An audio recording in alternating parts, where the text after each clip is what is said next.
It's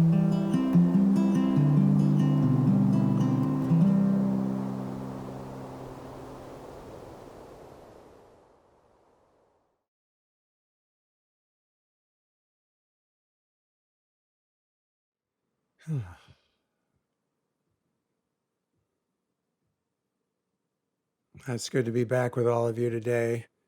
I know it's been a couple of weeks, and many of us were on retreat together, and it was really an extraordinary retreat from all accounts. I just want to welcome you all today, and I also want to thank the volunteers very much for your support. Incredible to get your help in offering these gatherings. And if anybody's interested in helping, please let us know. We always can use more help with the volunteers for these satsangs and retreats. And it ends up being a really wonderful kind of way to connect more closely with me and the other volunteer. And it's a really nice way to give back if you're called to. I just want to mention the next satsang is next week, which is October 2nd, in case you didn't know. And, there's a bandage on my nose, in case you didn't notice. I was considering painting it red and getting a little orange wig, to look little, but I know some people were very traumatized by clowns when they were children, so I didn't want to upset you with that. So I just left it as a straight Band-Aid. I had a minor Mohs surgery, which is just to remove a basal cell carcinoma off my nose. And I can still breathe and smell normally, and I'm basically recovering well. It's been about 10 days, I think, and it takes a few weeks for this thing to heal. So I know it's not the best look, but I'm learning how to do the Band-Aid so it doesn't look horrible. If it starts getting funky, you tell me. But the other thing I want to mention is that for those who were at the retreat, the last day of the retreat, I received profoundly disturbing news right before I came online with everyone. And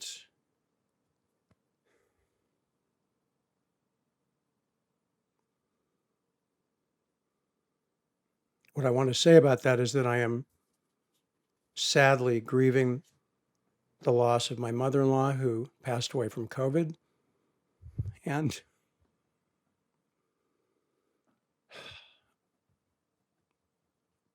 her poor husband, who did survive but barely made it and is back home now being taken care of. He was in hospital for weeks. My spouse and I are profoundly in grief about this, and the whole family is very challenged, but we're all pulling together and supporting the situation. So I just thought you'd like to know, because you probably wondered what was going on. And then I just want to thank all of you who, dear friends who know and have been supportive, and the help you've given have been incredible. And thank you so much. We really are a global community. That is such the truth. And I've been seeing this more and more and more as we have been finding our way through this pandemic and radical world change in every possible way. That what I see more and more, and even in my own very close circumstances, is how we are really here for each other. And that's one of the great lessons that we are getting, gifts maybe, from this tragedy of the pandemic and the extraordinary loss and toll it's taking on all of us.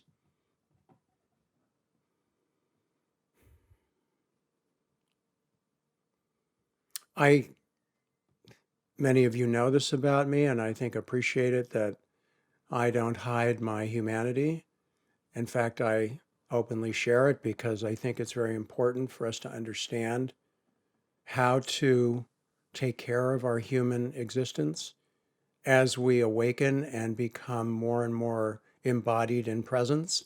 which is really the lifelong process of going from awakening to what's called a realized life, or a life that I call fully inspired, that it's a lifelong journey. And I know that in my own experience, like now, every time my heart is ripped out of my chest, which it has been, that my heart only gets bigger and stronger and more resilient and more connected.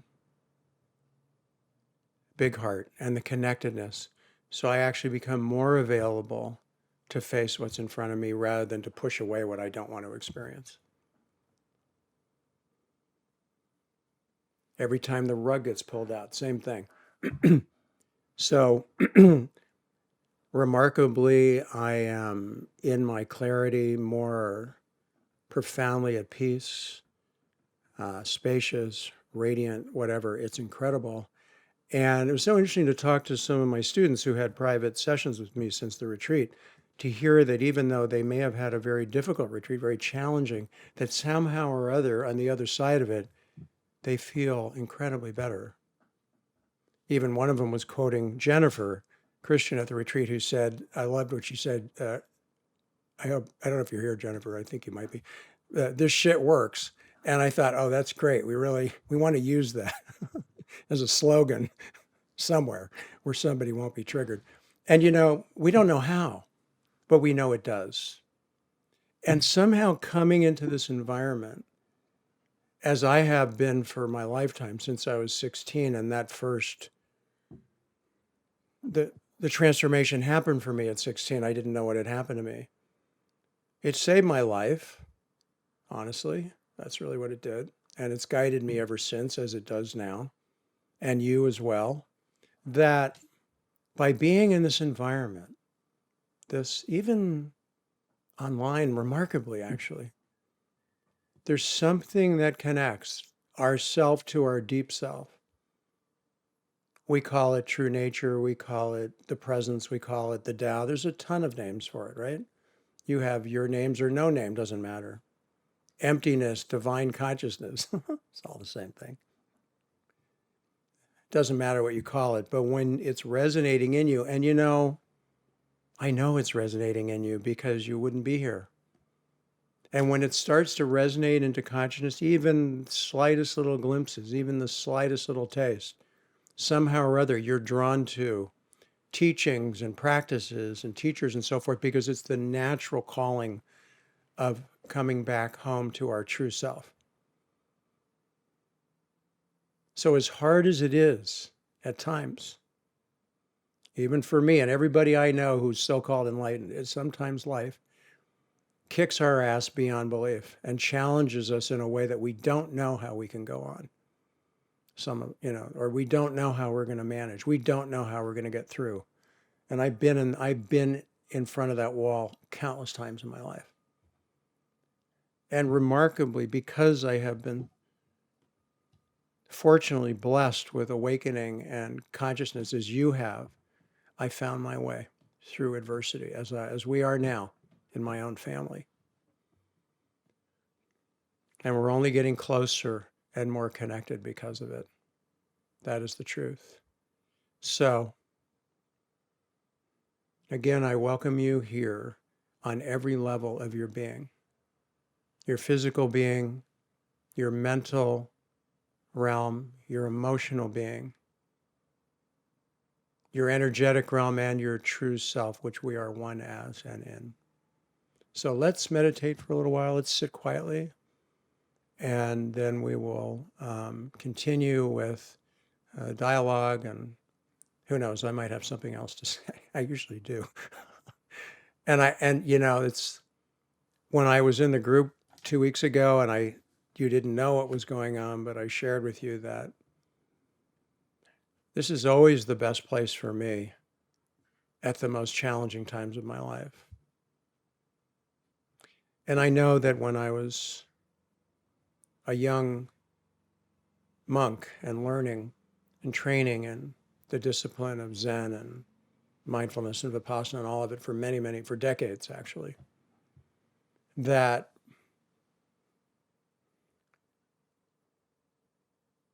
I knew that it was saving my life to stop like we are here and to tune in and to not have any other distractions except this present moment, so that I could listen in, so you can listen in deeply to your body, to what your body's communicating with you, what it's reaching out and telling you right now, not intellectually. And rather than going down the rabbit hole of wanting the answers and trying to be smart, as someone was saying, who was it? Saw one, yeah. And the satsang, I think, at the retreat, he finally just gave up and said, I was just trying to be smart. Yeah. Because sometimes being smart does solve the problems, but here it doesn't. No, here actually moving towards the vulnerability and insecurity of realizing you don't know what's next. You don't know what's going to happen. You're not in control of this life or anybody else's life. Even you're not even in control of your own feelings and your own thoughts, even your own reactivity. So instead of trying to constrain yourself into some ideal human, which is one of the greatest lies and untruths in spiritual history and religious history, it doesn't exist, it never did. And people shame themselves and beat themselves up and guilt trip themselves, thinking they're not good enough, they're not enlightened enough, like Saint so-and-so. Yeah, I just happen to know some of those saints, and let me tell you, they're just like you and me, no different. And the real ones will honestly tell you that, actually. So this isn't about being a perfect human being. This is about being available to your human being that is heartbroken, that is devastated, that is challenged, that is overwhelmed, that is joyful, happy, blissful, whatever. It's the full range that we are as humans. And what this is about here is to be the space, to allow and cultivate the space of consciousness that allows you to be the unique, extraordinarily beautiful, miraculous, creative, individual being that you are, making whatever contribution you are in your life, in your relationships, in your work, on this planet that you are doing. So I honor each and every one of you. And when we have our sittings and our gatherings, even though I may not talk with you and I may not get to know you in a certain personal way, I tune into each and every one of you, and we are all one in this, truly together. So,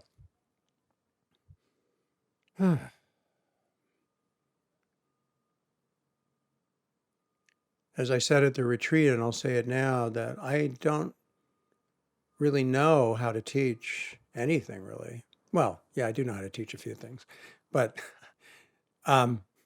really, essentially, in the deepest way, I do not, of course, because I am as clueless as you are, and I am also as awestruck as you are by this process, this miraculous process.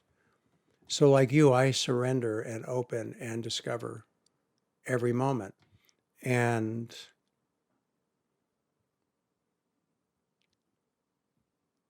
so allow yourself to be here right now.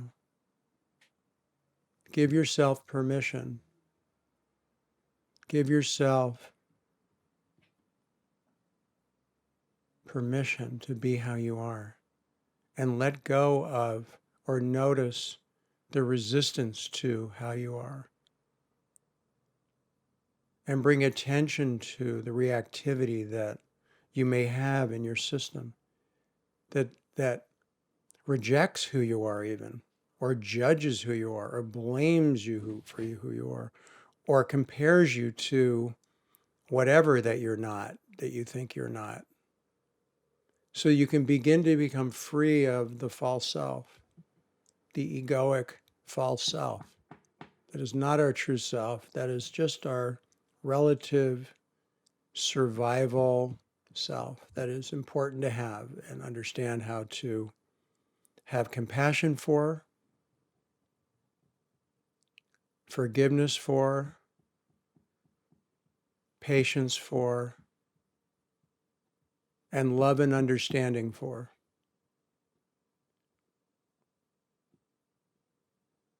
Forget perfect human. That's ridiculous. Will you become more realized and happier in your life? Guaranteed.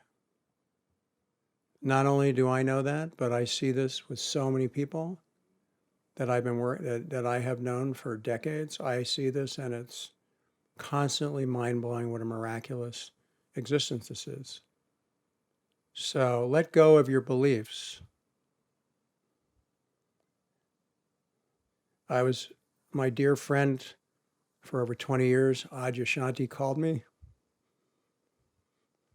because he's a true friend. And through all this, we had a wonderful, wonderful visit the other day. And I said to him, beliefs are the cause of all suffering. And he said, right on. Absolutely 100% true. Beliefs are the cause of all suffering.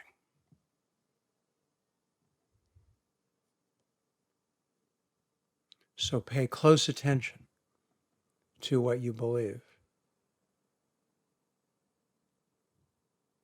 And as my other friend from years ago used to say, Byron Katie, question it. Is it true?